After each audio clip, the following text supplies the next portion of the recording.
Once you're in for life. You can't turn back. It was quite a life. It was everything I'd ever dreamed about having, really. It was the realization of my fantasies. I knew that what I was doing was not the right thing, but I was being well rewarded, and what I was doing was legal. The system is an amazingly subtle and an incredibly effective system, essentially to serve 1% of 5% of the world's population. Terribly small. It's not even a pyramid. It's like a needle going up with a few very wealthy, very powerful people sitting on the top.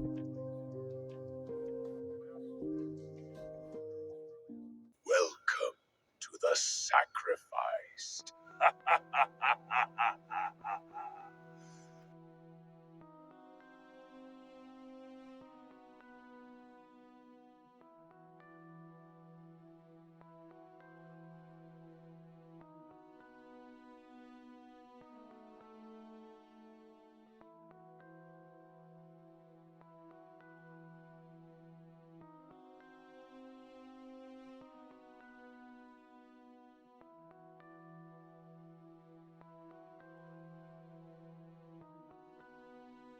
I'd put off writing.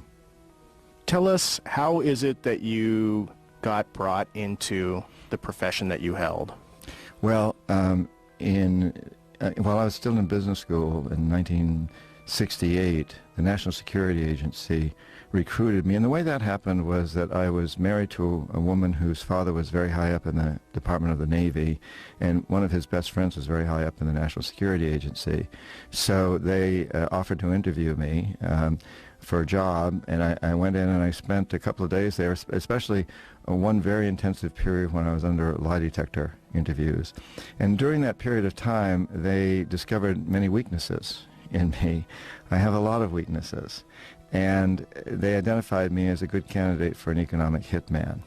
And then I was sent into the Amazon rainforest by the Peace Corps. I went in the Peace Corps for a short period of time, 3 years actually, and went into the Amazon and worked with people who were very strongly opposed to what the oil companies are doing to the Amazon, indigenous people there in the Amazon. It was really part of my training. While I was still there, a vice president from a major international consulting firm came down, and who also had connections with the National Security Agency, and knew that they had identified me and recruited me for this job, because economic hitmen work through private corporations, not directly for the government. That keeps everything much more secret, and it leaves the government out. The government cannot be implicated as long as this is being done through private consultants. The consulting firms, of course, are paid by the U.S. government as consulting firms, and people like me, then my salary was paid by this consulting firm. But it was very clear, it was very obvious to me what I was supposed to do, and after I agreed to join this effort, I was then trained by an amazing woman who's described in detail in Confessions of an Economic Hitman. Her name is Claudine, and she was very beautiful, very seductive, extremely talented, knew exactly what to do, knew all the hooks, knew all my weaknesses, and brought me in. You know, I like to think of myself as a good person at heart, and I grew up in a family in New Hampshire that came from over 300 years of Yankee Calvinists. We have very strong moral values, very principled, and I think I'm a really good case in point of how the system can seduce you, how there's three very powerful drugs in our lives these days: sex, money, and power. And I was seduced by all three of those. So when you went into the Peace Corps, was that your own idea, or were you nudged in that direction? Well, I'd been recruited by the National Security Agency, and while I was still in business school, I happened to go to a Peace Corps recruiting speech, and was quite taken by the recruiter. And I, as I mentioned, grew up in rural New Hampshire. I come from a long line of Yankees who Indians and made love with Indians and created children with them. And I'd always been fascinated by the Abnaki tribe, which I have a little bit of blood from, and always fascinated by Indian lore. And so as I heard this Peace Corps recruiter speak. Afterwards, I went up to him and I said, you know, is there any possibility if I joined the Peace Corps, going to a place like the Amazon and living with people who live as our indigenous people did here 200-300 years ago? And he said, absolutely. Nobody wants to go to the Amazon. If you volunteer for that, I think you'll be sent there. And then I called this man who had recruited me at the National Security Agency, and I told him about this and told him I was torn because I wanted to go to the NSA, but I also was intrigued by this. He said, go. We'll make sure that you get into the Amazon. He said, that's where all the action is. These are the people who are opposing our oil companies. We need the Amazon for oil. This will be a great experience for you. When you come out, you can work for us. And it was while you were down there that one of the representatives from the company that you would be working at showed up? Right. I'd been there about 2 years. I was. It's a 2-year assignment in the Peace Corps, but I'd extended for a third year because I really enjoyed it. And I was also not interested in going to Vietnam, and I had another year before I turned 26 and was no longer draftable. And after the second year, this gentleman showed up. He's talked about extensively in the book and named in the book, and told me he'd be interested in hiring me. And for a year after that, we corresponded. I wrote a lot of letters to him. He asked me a lot of questions about the economy of Ecuador. He was really testing me. He was checking me out. He was seeing where my loyalties were and whether I was able to write books on, reports on the economy of people and really check out the people. So I did that. I passed that test, and a year later he brought me up to Boston, where the headquarters of this company were, and recruited me. But you had no sense of that at the time, that he was feeling you out for a potential job, or? Oh yes, I certainly had an inkling of that. Yeah, it was very exciting to me to think that this was going on, because after all, when I talked to the man from the National Security Agency who originally arranged for my interviews and told him of my desire to go in the Peace Corps, he encouraged me. He was the one who said, you know, you can always come to work for us afterwards. So I had a real strong sense that that's what was going on. Okay, so you then came back and you joined this company, Chas T. Main? Correct. And we called it Charles. It was spelled C-H-A-S, but Chas T. Main, we usually called it Main just for short. Right. Big. We had about 2,000 employees in Boston. It was what's called a closely held corporation, which means basically a partnership. About 5% of these 2,000 employees owned the company. They were what we call partners. And I became one of those eventually. I became chief economist of that firm, and I ended up having roughly 50 people working for me over time. And what type of work does that company do? Well, interesting. The company called itself an engineering construction firm, and we never did any real construction. We never owned any equipment, and in fact we prided ourselves on saying we're objective. We don't need to go into countries and tell them to build big systems because we don't gain anything from it. We're not like Bechtel or Halliburton, Stone and Webster, any of the big construction companies. We don't do that. But the fact of the matter is, our job was to convince other countries to take very large loans, and then to convince the World Bank and other such organizations to give these countries huge loans, let's say $1 billion, to Ecuador, to build big infrastructure projects, power plants and transmission lines and distribution systems, ports, highways, industrial parks, things that didn't benefit anybody except the very wealthy people in those countries, who were quite corrupt, and we corrupted them. So our job was to convince, let's say, Ecuador to accept a $1 billion loan, convince the World Bank to give Ecuador a $1 billion loan. 90% of that $1 billion would come back to the United States to pay for Halliburton, Bechtel, these kinds of, or these types of companies, to build the infrastructure, and then, which would only serve the wealthiest people in those countries. And then the country would be stuck with this huge debt, which over time would continue to be refinanced and get larger and larger and larger, so that in fact today Ecuador owes more than 50% of its national budget just to pay down its debt service, which means there's very little money left to go to pay for the education or health services for the poor people, who are the ones who suffered from these projects. It was their rivers that were destroyed as we built hydroelectric plants. It was their land that was destroyed, and while a few of their people got wealthy, as a few of ours did, So now they're saddled with this incredible debt that they can't possibly pay.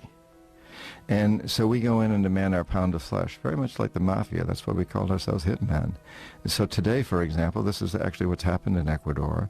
And today, we need Ecuador's oil. We need the oil from this Amazon area where these indigenous people live that I worked with as a Peace Corps volunteer. And we tell Ecuador, since you can't pay off your loans, what you need to do is turn over your Amazon to our oil companies. And that's what they're doing. And the indigenous people there, the ones I worked with now, have basically declared war. They said, we're not allowing these oil companies to come in. We're going to fight to the very last man if we have to. It's a terrible situation, and what it is all about is building empire. We've done this in every country around the world that has resources that we covet. Often this is oil in places like Indonesia, Nigeria, Ecuador, Venezuela, Colombia, so many different places, but sometimes it's other resources. For example, in Panama, it was the Panama Canal. And in this process, we've managed to create the largest empire in the history of the world, and we've done it largely without military might. It's been done primarily through economic hitmen like me. Now, when the economic hitmen fail, as we did in Panama with Omar Torrijos, and in Ecuador many years ago with Jaime Roldos when I was there. When we fail, the jackals are sent in. And these are CIA-sanctioned troublemakers.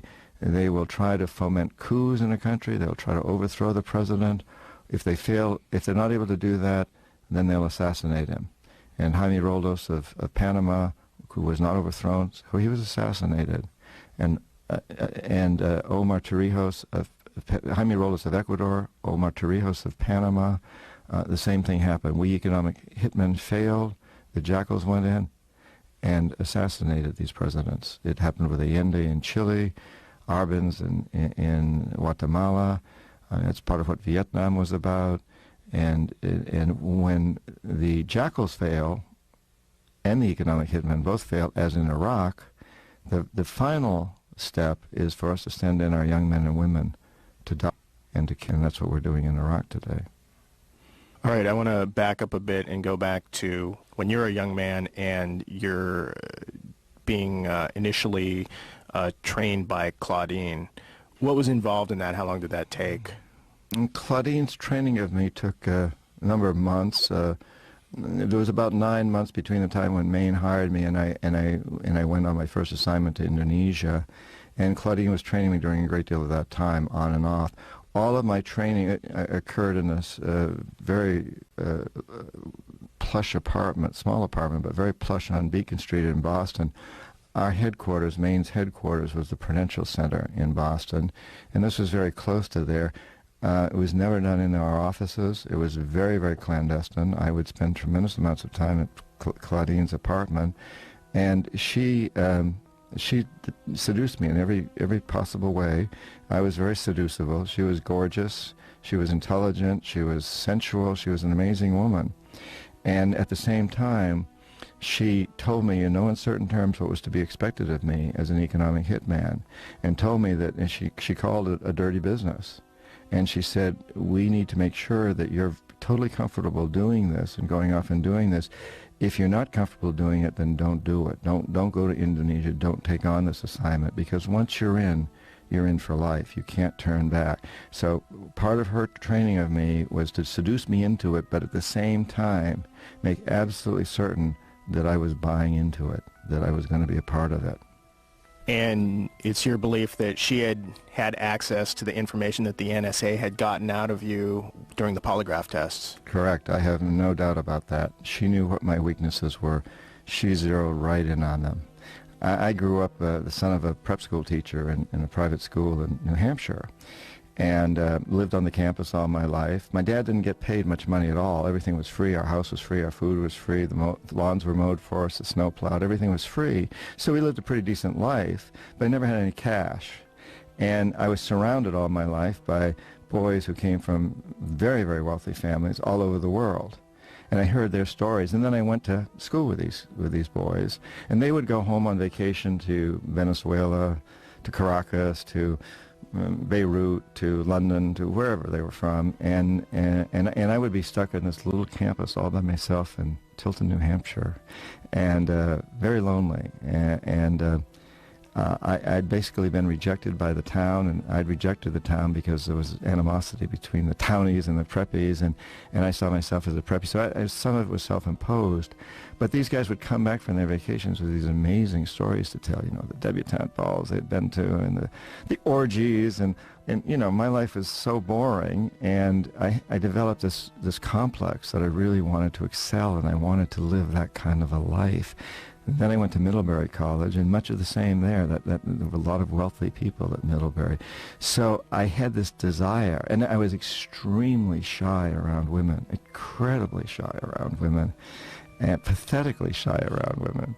And I had this complex, and Claudine knew this. The NSA had identified this, and Claudine appealed to every side of it. You know, it's just amazing. And then, as an economic hitman, I traveled always first class. I rode up in the bump of the 747s. You know, I was always first class. Stayed in the best hotels wherever I went. Sometimes the best suites in the best hotels. Ate at the best restaurants. Wined and dined around the world by people like the Shah of Iran and the presidents of various countries. I spent time with Robert McNamara, the president of the World Bank. It was quite a life. It was everything I'd ever dreamed about having, really. It was the realization of my fantasies.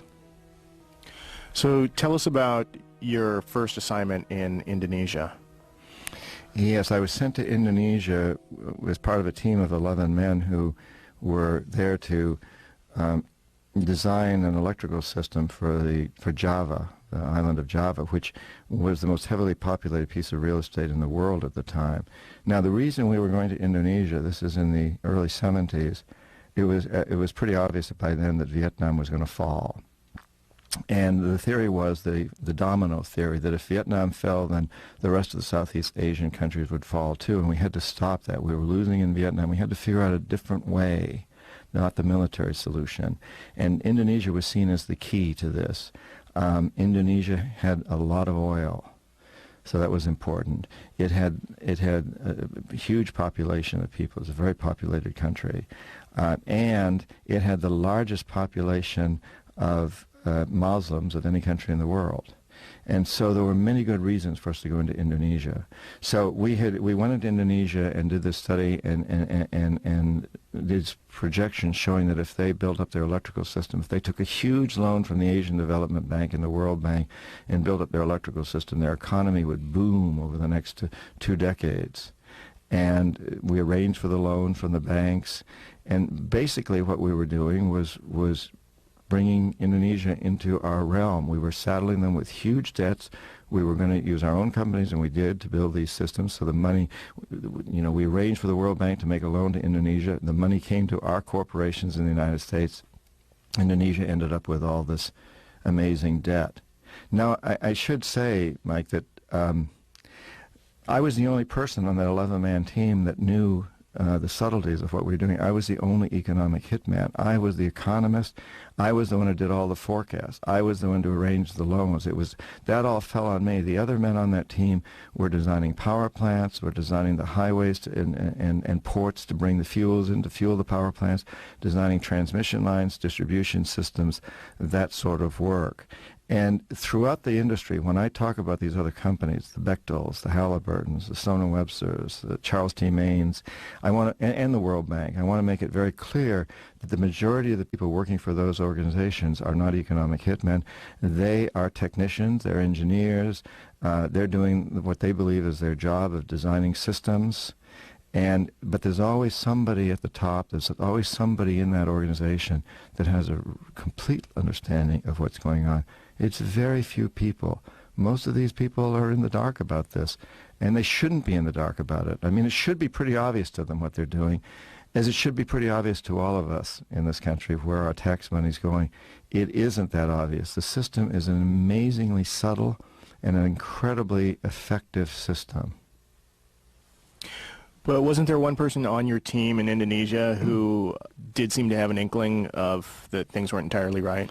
Howard Parker, retired executive with the New England Electric System, Yeah, he'd spent his life resisting pressure from others, and he was a very bitter man at this point. He had never been promoted to where he thought he should be in the New England electric system. He'd retired and come to work for Maine as a consultant, and he knew what we were trying to do. We were trying to inflate all these forecasts. I was given the assignment of making sure that I showed that economic and load electric power growth would grow something around 17% a year, which is a huge number when you compound this over 20, 25 years.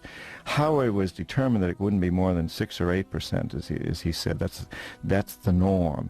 And I kept arguing, but this isn't the norm. This is a country that's booming. And yeah, I talk in a great deal of detail about Howard and how angry he was. But from my standpoint, Howard was a bitter old man, and he hadn't got what he wanted out of life, and he wasn't going to be around there long. So what I wanted to do is learn all I could from him and basically take over his job. So he wasn't really coming from a highly principled area, in my perception. It wasn't, it was a question of stubbornness. It was a question of bitterness. And I thought, well, I'm a young man on the make, and I know what I'm supposed to do. And Claudine's told me, and I just don't want Howard to get in my way. But at one point, I had this realization that I all through this, I was going through tremendous qualms and guilt. I knew that what I was doing was not the right thing, but I was being well rewarded, and what I was doing was legal, and in fact praised by people like Robert McNamara and people that I looked up to. And so at one point, Howard made it very clear to me that it didn't matter what I came up with for an economic forecast. If I came up with 17% economic forecast, then his electric load forecast would have been roughly in the same area. There's a very strong correlation between economic growth and energy growth in any country or any region. And so it was my job to come up with this high economic forecast, and then he was supposed to match his electrical load forecast to that. He made it very clear that he wasn't going to do that. Didn't matter what I came up with, he would come up with something between 5 and 10%. Which he figured was reasonable. So suddenly this light went off, and I said, my God, I've been relieved of the guilt. I can do what my masters have told me to do, what Claudine's told me to do, what everybody's telling me to do, come up with these high economic forecasts, and he'll come up with the electric load forecasts that are the real ones, the reasonable ones. And so I'm off the hook. They'll have to follow his electric load forecasts, because that's what the system would have to be designed with. And they should follow the economic forecast, but if he doesn't follow the economic forecast, then it's the burden's off me. So I felt so relieved. Of course, when I got back to Boston, Howard left long before me, left Indonesia because he got very sick, so we had to send him home. And he said he had all the information, he could do the rest of his work from home. When I got home, my boss, who later became the president of Charles T. Maine, called me into the office, and he said, I'm firing Howard Parker. Doesn't matter what you say here now, what you do, I'm firing Howard Parker, because his forecasts are unreasonable. I understand, he said to me, that your economic forecast would justify much higher load forecasts, and that you now are in a position where you could develop those load forecasts. Is that correct? He said, and I said, yes, that is correct. He said, congratulations, you've just been promoted. I took it. I gave them the load forecast they wanted, and my star was bright. I eventually became a partner in the firm, chief economist with a big staff, wonderful people working for me, and it's all in the book. I was compromised at that point, beyond reconciliation. But you would do things regularly, for instance, sticking with Indonesia, that would feed your doubt. For instance, if I remember correctly, in Indonesia, you went out with a local person there who took you to meet people who lived there, and they openly challenged in casual conversation some of the things you were doing. That's correct. I've always liked people a lot, and originally I wanted to be a journalist, and I was a Peace Corps volunteer. I loved being with the people. So when I was in Indonesia, this young man, his name was Razzie, who I lived in the same house as him. He lived in the guest house. His mother ran the guest house where our team lived. And he introduced me to a lot of his friends, and I loved being with them, these Indonesian people. I learned to speak Bahasa Indonesia quite well at the time. And so I spent a lot of time with them. And yeah, they were quite radical. And there's a whole series in the book about some of the experiences I had with them, going to puppet shows, their politics, their anger at what we were doing in Vietnam. And I agreed with them, and they were quite stunned that I would agree with them so much. And they took me into these amazing, beautiful parts of the city, the old city of Bandung, which is in West Java. We were working out of Jakarta and Bandung, and I was traveling around a lot of Indonesia. I was always shocked by how there were no other foreigners in those parts of the city. No other foreigners really hanging out with the Indonesians. There were quite a few foreigners, oil company people and people like my own team. We all hung out at these private clubs and the fancy restaurants, but didn't hang out with the Indonesians very much. And I did, and I really, really enjoyed it. And they questioned me a lot, and they pointed out that Arnold Toynbee, the great British historian, in 1954 had written a book called Civilization on Trial, which said that in the long run, the Muslim people are the biggest threat to capitalism, to the U.S. way. Back in 54, he said it isn't communism. That's not ultimately a threat because it's not spiritual enough. It's not based in any real strong principles. For a culture to succeed, it has to be very principled. And he demised the fall of capitalism, what he called the West, because he said ultimately we won't be that principled either, and that the Islamic world would rise up because they have these strong beliefs in spirituality, and they don't believe in usury, and they don't believe in lending money. And these young Muslims in Indonesia pointed that out to me and said, you guys are in trouble. And this is back in the early 70s, and they said, the Muslim world is watching, and we don't like what we're seeing. It was an amazing forewarning for, if you look at what's going on now in the world, the Muslims have become very powerful and very, very angry at us. And it isn't simply about religion by any means. The Muslim religion at heart is not an angry religion. It's a compassionate religion. But they're very angry because they see us as basically raping their world, pillaging it. And, they were always quoting statistics to me. We have a statistic that we throw around in this country a lot, that 5% of the world's population, us, the American population, consumes 25% of the world's resources. Now, that really bothers most of the rest of the world, that we're like this great octopus that reaches out with its tentacles and brings all the resources into us, and look at the lives we lead, while 3/4 of the world lives in destitution. Every day, 24,000 people die of starvation, and 30,000 children die of curable diseases every single day. And the people who live in the places where that's happening are angry, and they see us 5% of the world's population bringing in 25% of its resources, while so many of them live tragic, destitute, miserable, suffering lives, needlessly suffering. It doesn't have to happen.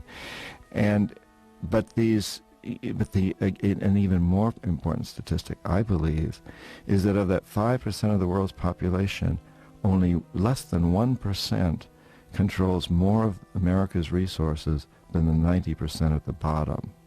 So in fact, 25% of the world's resources are being funneled into this country essentially to serve 1% of 5% of the world's population. Terribly small. It's not even a pyramid. It's like a needle going up with a few very wealthy, very powerful people sitting on the top. It's created tremendous resentment around the world. It's what's created our insecurity. I would suggest that we will never be secure in this country, no matter how many guards we have at our airports, until we decide that we're going to be a lot more compassionate with the world. And what a great thing that is to do. That will bring us the security that we need, is when we start really opening ourselves up to the world and welcoming the world as brothers and sisters who we want to share the goodies with. And back in those days in Indonesia, these young Islamic people who I fell in love with and was working with, they saw all this. They anticipated it. And they warned me about it, and it was a very telling experience for me, very moving. And yet, I was seduced. Sex, money, and power was coming my way, man, and I was gonna take it, and I did, for too long.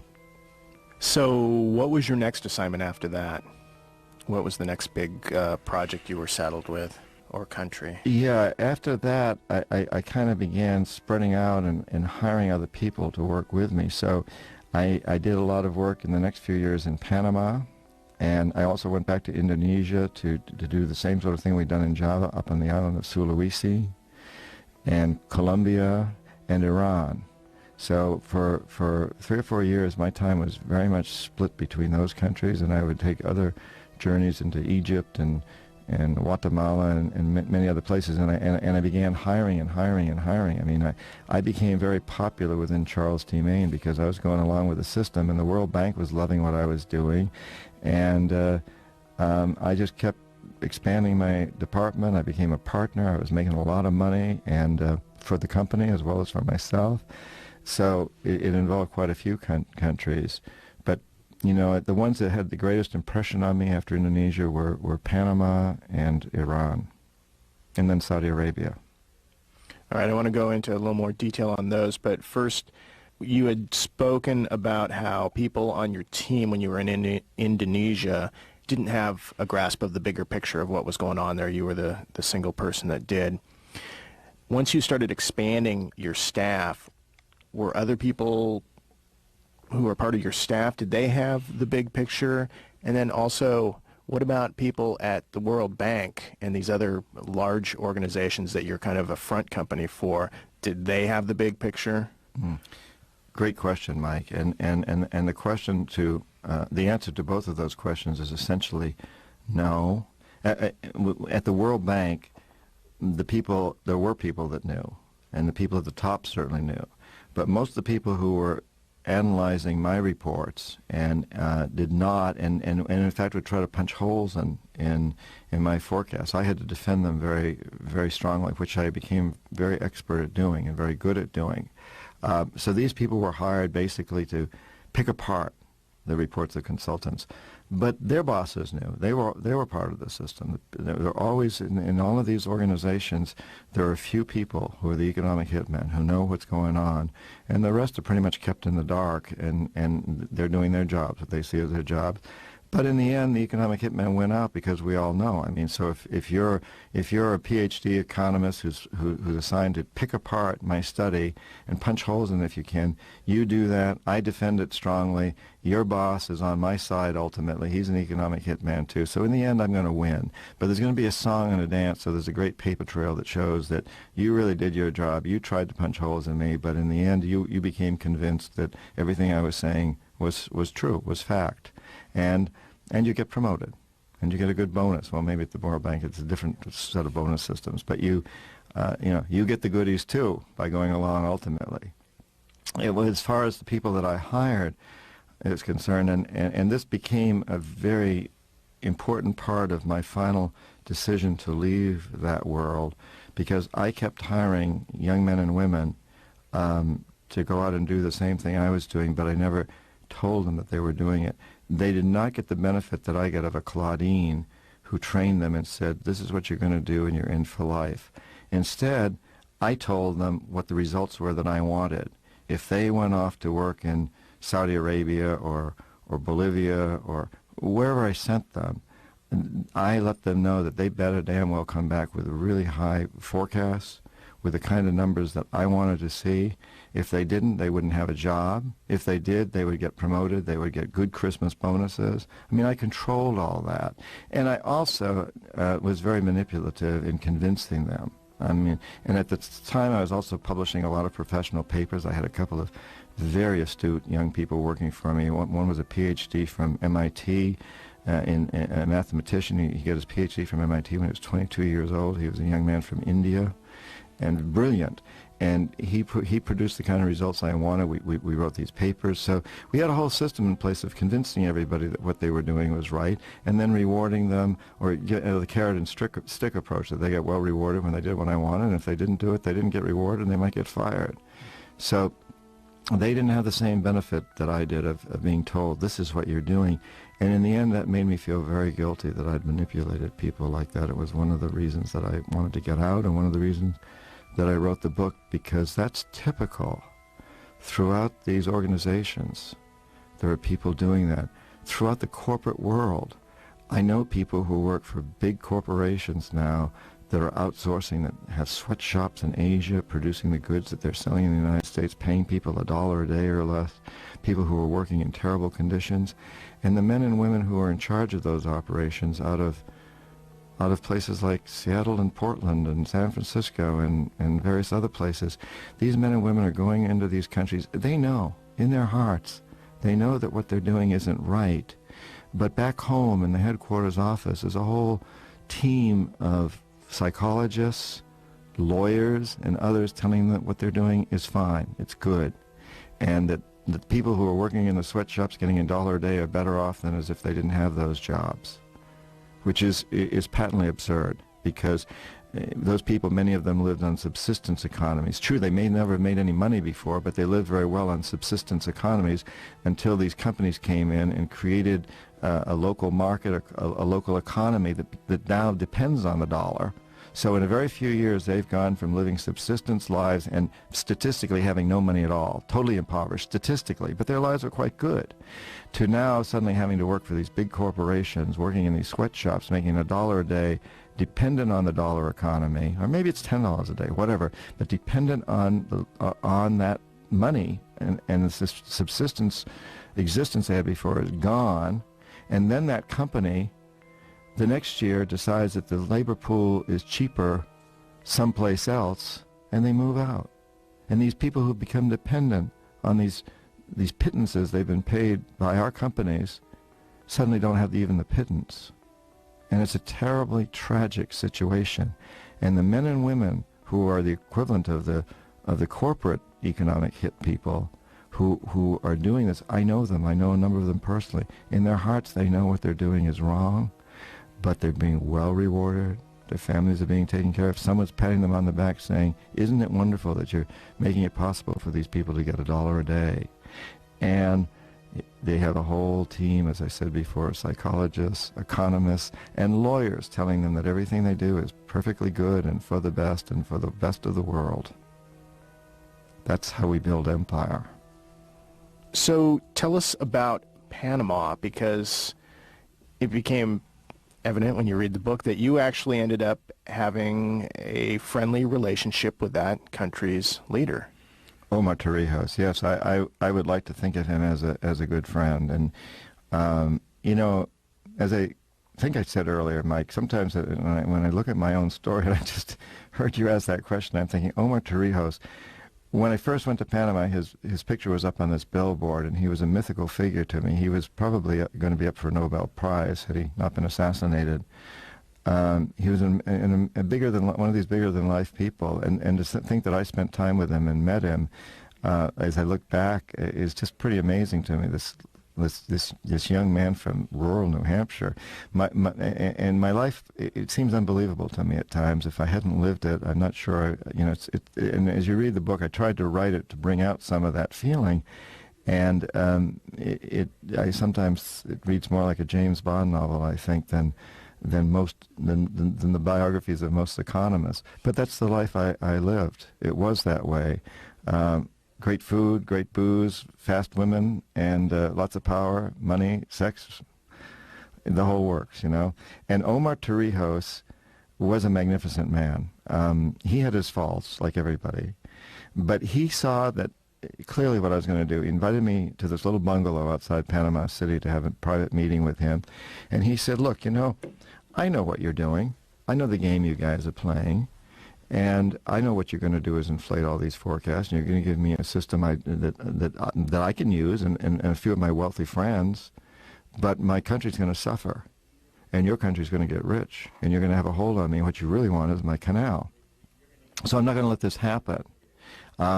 He said, you know, but what I will do is if you will agree with me to come in here and do a study and put together a plan that really helps my people, helps the poorest of the poor, then I'll see to it that you and your company get more and more projects. But you got to be honest, you got to do good work. So basically what he was telling me is, don't be an economic hitman, be what you truly be what you say you are, and do a good job at it. And I welcomed this, of course, and ultimately so did my company because it got business. But of course, what Omar Torrijos was doing in this process was defying the whole system, because the system is built on an assumption that the people at the top are all corruptible.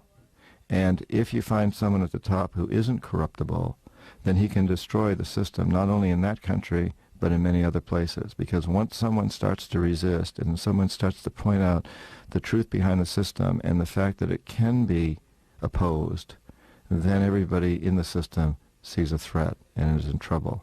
We've watched this happen so many places. Arbenz in Guatemala, Allende in Chile, Torrijos in Panama. We've seen it happen in Africa. We've seen it happen in Asia, in the Middle East. We've seen it happen over and over and over again. And these men who take that stance are taking their lives in their hand, literally. Now, Torrijos successfully ultimately negotiated a canal treaty with President Carter's administration. The canal treaty passed our Congress by one vote, and it was very divisive. And of course, the right-wing conservative elements strongly opposed it.